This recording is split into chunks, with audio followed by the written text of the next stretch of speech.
ಕೈ ಬಿಡೇನು ಕೈ ಬಿಡೇನು ಆ ಮಾತು ಹೇಳಿದ ತಾ ಹೇಳಿದ ನಲ್ಲವೇ ನಾ ಕೈ ಬಿಡೇನು ನಾ ಕೈ ಬಿಡೇನು ಆ ಮಾತು ಹೇಳಿದ ತಾ ಹೇಳಿದ ನಲ್ಲವೇ. ಯೇಸು ಕೈ ಬಿಡನು ದೈನಂದಿನ ಸತ್ಯವೇದ ಅಧ್ಯಯನಕ್ಕೆ ನಿಮ್ಮೆಲ್ಲರನ್ನು ಆಹ್ವಾನಿಸುತ್ತೇನೆ.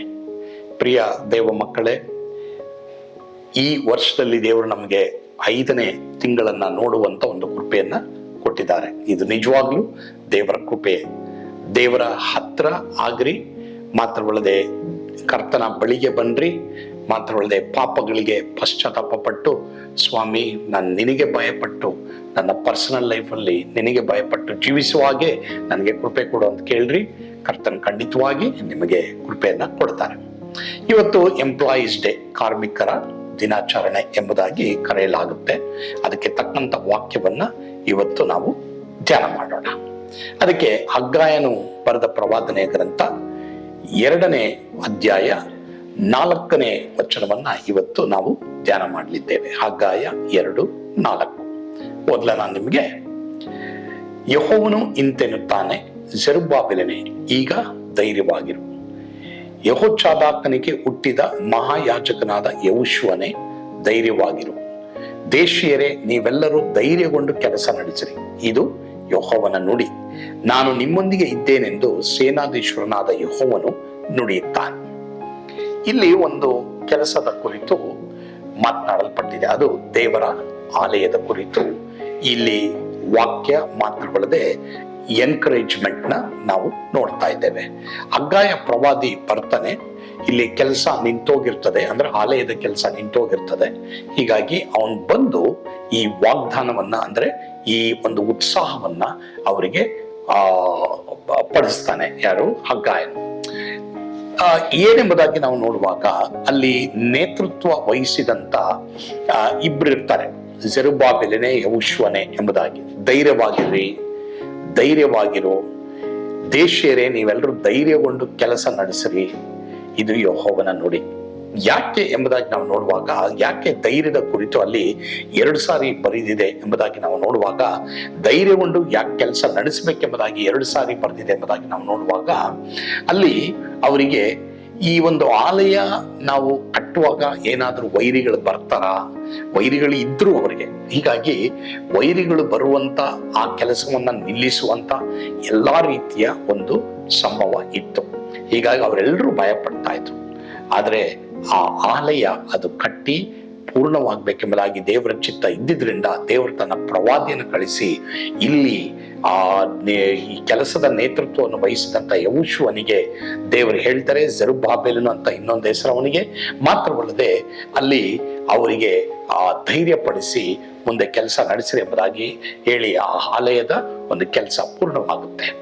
ಅದೇ ತರ ದೇವರು ಆ ಕೆಲಸ ಪೂರ್ಣವಾಗಿದ ಮೇಲೆ ದೇವರು ಅವ್ರಿಗೆ ಏನ್ ಹೇಳ್ತಾರೆ ಅಂತಂದ್ರೆ, ನಾನ್ ನಿಮ್ಮೊಂದಿಗಿದ್ದೇನೆ, ಸೇನಾಧೀಶ್ವರನಾದ ಯೆಹೋವನು ನುಡಿಯುತ್ತಾನೆ. ಅಂದ್ರೆ ನನ್ನ ಸೈನ್ಯವನ್ನಿಟ್ಟು ಈ ಕೆಲಸ ಮುಗಿಸ್ಕೊಡ್ತೀನಿ ಅಂತ ದೇವರು ಹೇಳ್ತಾ ಇದ್ದಾರೆ. ನೀವು ಈ ಕೆಲಸ ನಡೆಸ್ರಿ, ಧೈರ್ಯಗೊಳ್ರಿ, ಕೆಲಸ ಸ್ಟಾರ್ಟ್ ಮಾಡ್ರಿ, ಪೂರ್ಣವಾಗುವವರೆಗೂ ನಾನು ನಿಮ್ಮೊಂದಿಗೆ ಇದ್ದೇನೆ ಎಂಬುದಾಗಿ ದೇವರು ಅವ್ರನ್ನ ಬಲಪಡಿಸ್ತಾ ಇದ್ದಾರೆ. ನನ್ನ ಸೈನ್ಯ ಇರುತ್ತೆ, ಏನೇ ನಿಮಗೆ ವಿರುದ್ಧವಾಗಿ ವೈರಿಗಳು ಬಂದ್ರು ನನ್ನ ಸೈನ್ಯ ನಿಮ್ಮೊಂದಿಗೆ ಇರುತ್ತೆ ಎಂಬುದಾಗಿ ಹೇಳಿ ದೇವರು ಅವ್ರನ್ನ ಪ್ರೋತ್ಸಾಹ ಪಡಿಸ್ತಾರೆ. ಅದೇ ತರ ಪ್ರಿಯ ದೇವರ ಮಕ್ಕಳೇ, ಇವತ್ತು ನನಗೆ ಗೊತ್ತಿಲ್ಲ ದೇವರು ಈ ಲೋಕದಲ್ಲಿ ಯಾರ್ಯಾರಿಗೆ ಯಾವ್ಯಾವ ಕೆಲಸಗಳನ್ನ ಕೊಟ್ಟಿದ್ದಾರೆ ಎಂಬುದಾಗಿ. ಕೆಲಸ ಮಾಡಲುದವನು ಊಟ ಮಾಡಬಾರದು. ಹಾಗಾದ್ರೆ ಮಕ್ಕಳಿಗೆ ಓದುವಂಥದ್ದು ಒಂದು ಕೆಲಸ. ಅದೇ ತರ ಓದಿ ಮುಗಿಸಿದವರಿಗೆ ಕೆಲವರಿಗೆ ಬಿಸ್ನೆಸ್ ಇರ್ತದೆ, ಕೆಲವರಿಗೆ ಸೆಲ್ಫ್ ಬಿಸ್ನೆಸ್ ಇರ್ತದೆ, ಕೆಲವರಿಗೆ ಹೋಗಿ ಬೇರೆಯವ್ರ ಅಂಡರಲ್ಲಿ ಬಿಸ್ನೆಸ್ ಮಾಡೋದಿರ್ತದೆ, ಸೇಲ್ಸ್ ಮ್ಯಾನ್ ತರ ಇರ್ತದೆ, ಕೆಲವರಿಗೆ ಮ್ಯಾನೇಜರ್ಗಳು, ರೆಪ್ರೆಸೆಂಟೇಟಿವ್ಗಳು, ಹೀಗೆ ಹಲವಾರು ರೀತಿಯಲ್ಲಿ ಕೆಲಸಗಳಿರ್ತದೆ. ಮತ್ತೆ ಕೆಲವರಿಗೆ ಸೇವೆಗಳನ್ನ ದೇವರು ಕೆಲಸವಾಗಿ ಕೊಟ್ಟಿರ್ತಾರೆ. ಹೇಗಿದ್ರೂ ಎಲ್ಲ ಕೆಲಸದಲ್ಲಿ, ಅದು ಗೌರ್ಮೆಂಟ್ ಕೆಲಸ ಇರ್ಬೋದು, ಅದು ಪ್ರೈವೇಟ್ ಕೆಲಸ ಇರ್ಬೋದು, ಅದು ಓನ್ ಕೆಲಸ ಇರ್ಬೋದು, ಯಾವುದೇ ಇರ್ಬೋದು, ಕೆಲಸಗಳನ್ನ ನಾವು ಮಾಡುವಾಗ ಧೈರ್ಯದಿಂದ ನಾವು ಮಾಡಬೇಕು. ಅರ್ಥ ಆಯ್ತಾ? ಯಾಕಂತಂದ್ರೆ ಅವನವನ ಕೂಲಿ ನನ್ನ ಹತ್ರ ಇದೆ ಅಂತ ದೇವರು ಹೇಳ್ತಾರೆ. ಒಂದು ವೇಳೆ ನಿಮ್ಮ ಕೂಲಿ ಯಜಮಾನರುಗಳು ತಪ್ಪಿಸ್ಬೋದು, ಅಥವಾ ಯಜಮಾನರುಗಳು ಕೊಡದೇನೂ ಇರ್ಬೋದು. ಭಯ ಪಡಬೇಡಿ. ನೀವು ಪಟ್ಟಂತ ಪ್ರಯಾಸ, ಅದಕ್ಕೆ ತಕ್ಕಂತ ಕೂಲಿ ದೇವ್ರ ಕೈನಲ್ಲಿದೆ. ಇಸ್ರಾಯೇಲ್ರು ನೋಡಿ 430 ವರ್ಷ ಅವರು ಕೆಲಸ ಮಾಡಿದ್ರು, ಅವರಿಗೆ ಸಂಬಳ ಇರಲಿಲ್ಲ.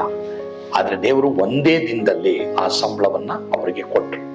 ಅದೇ ತರ ಪ್ರಿಯ ದೇವರ ಮಕ್ಕಳೇ, ಮಾತ್ರವಲ್ಲದೆ ಇದನ್ನು ಕೇಳಿಸ್ಕೊಳ್ತಾ ಇರುವಂತ ಪ್ರತಿಯೊಂದು ಕಾರ್ಮಿಕರು, ಕೆಲಸಗಾರರು, ಎಂಪ್ಲಾಯೀಸು ಎಲ್ರಿಗೂ ನಾನು ಹೇಳೋದೇನಂತಂದ್ರೆ, ಈ ವಾಕ್ಯದ ಪ್ರಕಾರವಾಗಿ ನೀವೆಲ್ಲರೂ ಧೈರ್ಯವಾಗಿ ಕೆಲಸ ಮಾಡ್ರಿ. ನೀವೆಲ್ಲರೂ ಧೈರ್ಯಗೊಂಡು ಕೆಲಸ ಮಾಡ್ರಿ. ದೇವರಿಗೆ ಭಯಪಟ್ಟು ಕೆಲಸ ಮಾಡ್ರಿ. ದೇವರು ನಮ್ಮನ್ನ ನೋಡ್ತಾ ಇದ್ದಾರೆ ಎಂಬುದಾಗಿ ಧೈರ್ಯದಿಂದ ನೀವು ಕೆಲಸ ಮಾಡೋದಾದ್ರೆ ಖಂಡಿತವಾಗಿ ದೇವರು ನಿಮ್ಮ ಸಂಗಡ ಇರ್ತಾರೆ. ಅದಕ್ಕೆ ತಕ್ಕಂತ ಕೂಲಿಯನ್ನ ಕರ್ತನ ದಯಪಾಲಿಸ್ತಾರೆ. ಸೊ ಹೀಗಾಗಿ ಒಂದು ವೇಳೆ ನಿಮಗೆ ಪ್ರಮೋಷನ್ ಸಿಗದೆ ಇರ್ಬೋದು, ಸರಿಯಾದ ಸಂಬಳ ಸಿಗದೆ ಇರ್ಬೋದು, ಸರಿಯಾದ ಫೆಸಿಲಿಟಿ ಸಿಗದೆ ಇರ್ಬೋದು, ಭಯ ಪಡಬೇಡಿ, ನಿರಾಸರಾಗಬೇಡ್ರಿ. ದೇವರು ನೋಡ್ತಾ ಇದ್ದಾರೆ. ಖಂಡಿತವಾಗಿ ದೇವರು ಎಂಪ್ಲಾಯರ್ ಹೃದಯದಲ್ಲಿ ನಿಮಗೋಸ್ಕರವಾಗಿ ಮಾತನಾಡ್ತಾರೆ. ನಿಮಗೆ ಬರಬೇಕಾದದ್ದನ್ನೆಲ್ಲ ನಿಮಗೆ ಬಂದು ಸೇರುವಾಗಿ ದೇವರು ಮಾಡ್ತಾರೆ. ದೇವರು ಅನ್ಯಾಯಸ್ಥನಲ್ಲ, ನ್ಯಾಯವಾದದನ್ನೇ ನಿಮಗೆ ಕೊಡೋರಾಗಿದ್ದಾರೆ. ಮಾತ್ರವಲ್ಲದೆ ಯಾರು ಬಿಸ್ನೆಸ್ ಮಾಡ್ತಾ ಇದ್ದೀರಾ, ಸರಿಯಾದ ಪ್ರಾಫಿಟ್ ಇಲ್ಲ, ಲಾಭ ಇಲ್ಲ ಎಂಬುದಾಗಿ ನೀವು ಯೋಚನೆ ಮಾಡ್ತಾ ಇದ್ದೀರಾ, 2 ಕಾರ್ಯ ಮಾಡಬೇಕಾಗಿತ್ತು. ಒಂದು, ಧೈರ್ಯದಿಂದ ಮುಂದೆ ಸಾಗಬೇಕು, ಅಥವಾ ಧೈರ್ಯದಿಂದ ಚೇಂಜ್ ಮಾಡಬೇಕು. ಏನಾದ್ರೂ ಚೇಂಜ್ ಮಾಡಬೇಕಾಗ್ತದೆ ನೀವು. ಅದೇ ತರ ಪ್ರಿಯ ದೇವರ ಮಕ್ಕಳೇ, ಹೀಗಾಗಿ ಕೆಲಸ ಮಾಡಂತ ಪ್ರತಿಯೊಬ್ಬೊಬ್ಬರು, ಅದು ಸೇವೆ ಕೆಲಸವಾಗಿರ್ಬೋದು, ಸೆಕ್ಯುಲರ್ ಕೆಲಸವಾಗಿರ್ಬೋದು, ಧೈರ್ಯದಿಂದ ಮಾಡಿ, ಆಸಕ್ತಿಯಿಂದ ಮಾಡಿ, ದೇವ್ರು ನೋಡ್ತಾ ಇದ್ದಾರೆ ಎಂಬುದಾಗಿ ಮಾಡಿ. ಕರ್ತನು ಖಂಡಿತವಾಗಿ ಅದಕ್ಕೆ ತಕ್ಕಂತ ಕೂಲಿಯನ್ನ, ಸಂಬಳವನ್ನ ನಮಗೆ ಕೊಟ್ಟು ನಮ್ಮನ್ನು ಸಮಾಧಾನ ಪಡಿಸ್ತಾರೆ. ಕರ್ತನು ನಿಮ್ಮೆಲ್ಲರನ್ನ ಆಶೀರ್ವಾದ ಮಾಡಲಿ. ಒಂದು ವೇಳೆ ಯಾರಾದ್ರೂ ಕೆಲಸ ಇಲ್ಲದೆ ಇದ್ದೀರಾ, ನಿಮಗಾಗಿ ನಾವು ಪ್ರಾರ್ಥನೆ ಮಾಡ್ತೀವಿ. ದೇವರು, ನೀವು ಸಹ ದೇವ್ರು ನಂಬ್ರಿ, ನೀವು ಟ್ರೈ ಮಾಡ್ತಾ ಇರಿ. ದೇವರೊಂದು ಅದ್ಭುತ ಮಾಡಿ ನಿಮ್ಗೊಂದು ಒಳ್ಳೆ ಕೆಲಸ ಸಿಗುವ ಹಾಗೆ ದೇವರು ಕಾರ್ಯ ಮಾಡ್ತಾರೆ. ಆಮೇಲೆ ಪ್ರಾರ್ಥಿಸೋಣ. ಪ್ರೀತಿಯುಳ್ಳ ತಂದೆಯಾದವರೇ, ನಿಮಗೆ ಸ್ತೋತ್ರ. ಹೌದು ಸ್ವಾಮಿ, ಈ ದಿನ ಕಾರ್ಮಿಕರಿಗೆ ಮಾತ್ರವಲ್ಲದೆ ಎಂಪ್ಲಾಯೀಸ್ಗಳಿಗೆ ನೀವು ದೇವರೇ ಸ್ವಾಮಿ ಕೆಲಸ ಮಾಡ್ತಾರಂತ ಒಬ್ಬೊಬ್ಬರಿಗೂ ಉತ್ಸಾಹಪಡಿಸಿದ್ದಕ್ಕಾಗಿ ಸ್ತೋತ್ರ. ಅವರು ಧೈರ್ಯಗೊಂಡು ಕೆಲಸ ಮಾಡುವಾಗೆ ಎಲ್ಲರಿಗೂ ಕೃಪೆ ಕೊಡಪ್ಪ. ಯಾಕಂದ್ರೆ ನಾನು ನಿಮ್ಮ ಸಂಗಡ ಇದ್ದೀನಿ, ನಿಮಗೆ ಸಿಗಬೇಕಾದಂತ ಸಂಬಳ, ಪ್ರಮೋಷನ್ ನಾನು ಕೊಡ್ತೀನಿ ಎಂಬುದಾಗಿ ಹೇಳಿದ್ಯಪ್ಪ.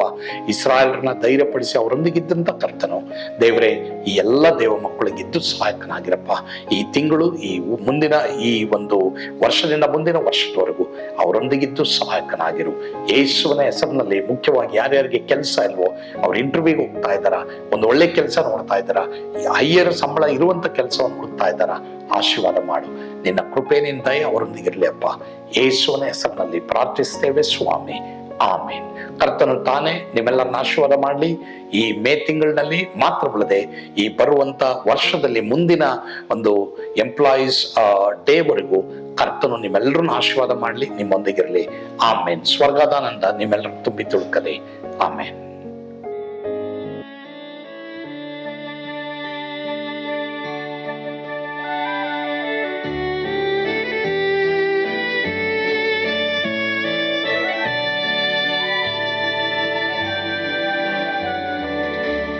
ಎಂತ ಅದ್ಭುತವಾದ ದಿನ, ನಾನೆಂದಿಗೂ ಮರೆಯೇನು. ಪಾಪಂಧಕಾರದೊಳ್ ಅಲೆದೇನ, ರಕ್ಷಕನ ಕಂಡೇನು. ಕೋಮಲ ಕರುಣೆಯುಳ್ಳ ಯೇಸು ಎನ್ ಕೊರತೆ ನೀಗಿದ. ಕತ್ತಲೆ ಹೋಯಿತು, ಜ್ಯೋತಿಯು ಮೂಡಿತು, ನಾನೀಗ ಧನ್ಯನಾದೆ. ಸ್ವರ್ಗದ ನಂದ ಎನ್ನಾತ್ಮ ತುಂಬಿತು, ಶಿಲುಬೆನಾಗ ಎನ್ ಸ್ವಸ್ಥ ಕೈದನು. ಎನ್ ಪಾಪ ತೋಳೆದ, ಈರುಳ ದಿನಕ್ಕೆ ತಿರುಗಿದ. ಸ್ವರ್ಗದ ನಂದ ಎನ್ನಾತ್ಮ ತುಂಬಿತು.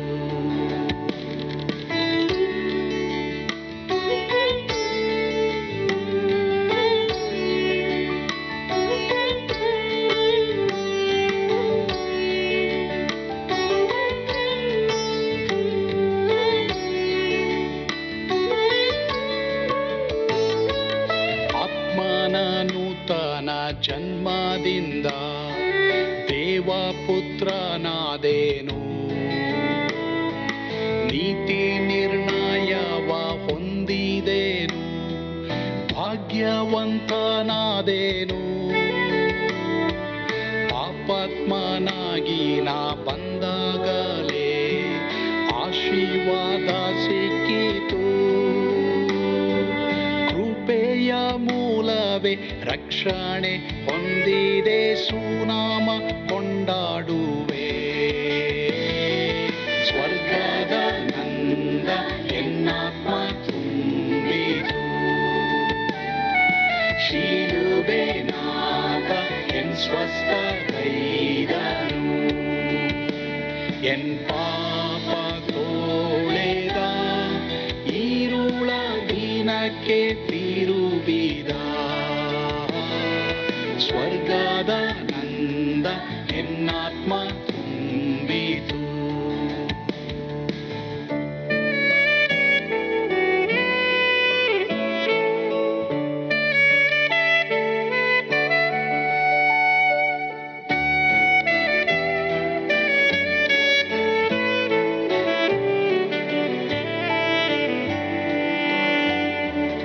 ಅನಂತ ನಿರೀಕ್ಷೆ ಏನಾಗಿದೆ, ಕಾಲವು ತೀರಲಾಗಿ.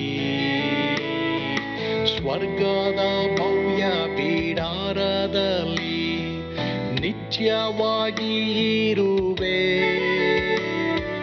ಶಿಲುಬೆ ನನಗೆ ಆಶ್ರಯವೇ, ನಂಬಿಕೆಗಾಧಾರವೇ.